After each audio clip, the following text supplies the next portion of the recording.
اے ایمان والو، صبر اور نماز سے مدد لیا کرو، بے شک اللہ صبر کرنے والوں کے ساتھ ہے۔ نیکی یہی نہیں کہ تم مشرق و مغرب کو قبلہ سمجھ کر ان کی طرف منہ کر لو،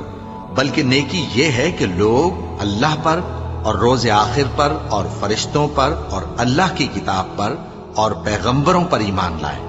اور مال باوجود عزیز رکھنے کے رشتہ داروں اور یتیموں اور محتاجوں اور مسافروں اور مانگنے والوں کو دیں، اور گردنوں کے چھڑانے میں خرچ کریں، اور نماز پڑھیں اور زکوٰۃ دیں، اور جب عہد کر لیں تو اس کو پورا کریں، اور سختی اور تکلیف میں اور جنگ کے وقت ثابت قدم رہیں۔ یہی لوگ ہیں جو ایمان میں سچے ہیں، اور یہی ہیں جو اللہ سے ڈرنے والے ہیں۔ عصر کی قسم کہ انسان نقصان میں ہے،